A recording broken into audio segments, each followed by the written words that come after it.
Bonjour, bienvenue dans ce premier chapitre de chimie organique consacré à la stéréoisomérie. Nous allons continuer notre périple en parlant aujourd'hui d'isomérie de constitution et nous allons donc découvrir notamment le concept d'énantiomère et de diastéréoisomère. À l'issue de la vidéo, une série de questions pour vérifier votre compréhension. Et c'est parti. La présence d'un carbone asymétrique induit l'existence de deux molécules isomères symétriques l'une de l'autre dans un miroir, mais non superposables l'une à l'autre. On les nomme plus précisément des énantiomères. Ces deux molécules ont des propriétés physiques identiques, température de fusion ou solubilité par exemple.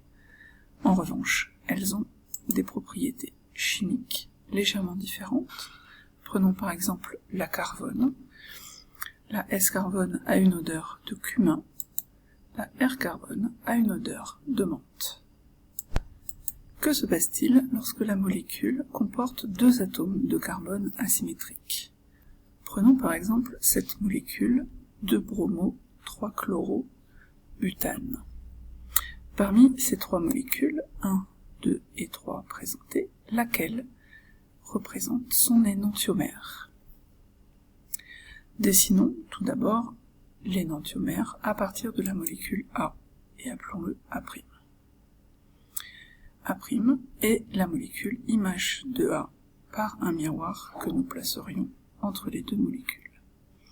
On constate que la molécule est inversée.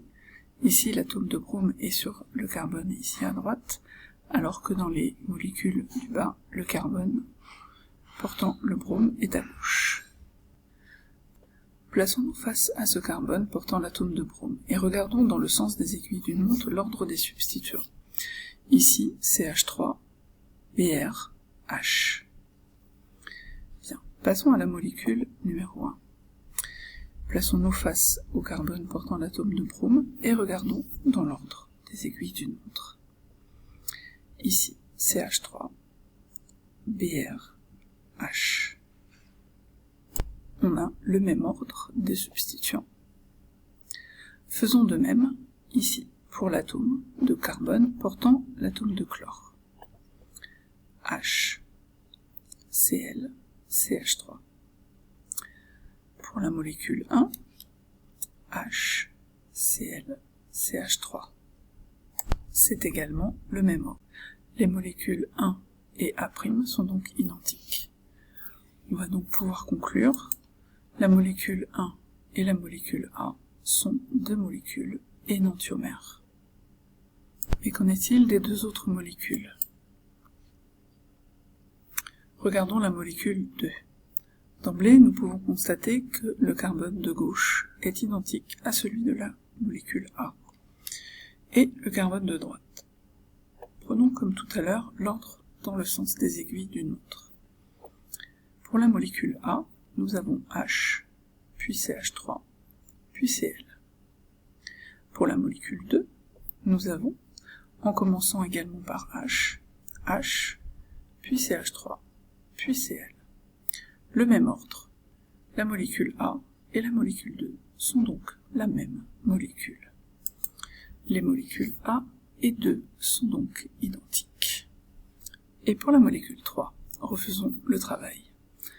Même constat, la partie de gauche est identique. Pour la partie de droite, nous avons pour la molécule 3A, H, CH3, puis Cl. Pour la molécule 3, toujours en commençant par H, H, Cl, puis CH3. C'est un ordre différent. Les deux molécules ont donc une formule semi-développée identique, mais elles ne sont pas totalement énantiomères. On les appelle des diastéréoisomères optiques, car elles ont la particularité de dévier la lumière. Il existe une autre catégorie de diastéréoisomères. Vous les reconnaissez? Il s'agit des isomères ZE, que vous avez vus en première S. Selon que les substituants différents sont de part et d'autre de la double liaison, ou du même côté, de ce plan de la double liaison, les molécules seront soit Z lorsque les atomes substituants sont du même côté, soit E lorsque les groupes d'atomes ou substituants sont de part et d'autre du plan de la double liaison. Ici, les deux premières molécules sont E. Elles sont donc identiques. La dernière est Z. Elle est donc diastéréoisomère géométrique des deux premières. Voilà, c'est terminé. 3 questions pour vérifier votre compréhension. Ces deux premières molécules sont-elles énantiomères? Ces deux molécules suivantes sont-elles diastéréoisomères? Et pour finir, les deux molécules présentées ici sont-elles identiques? Vous pouvez noter vos réponses sur le polycopier de cours.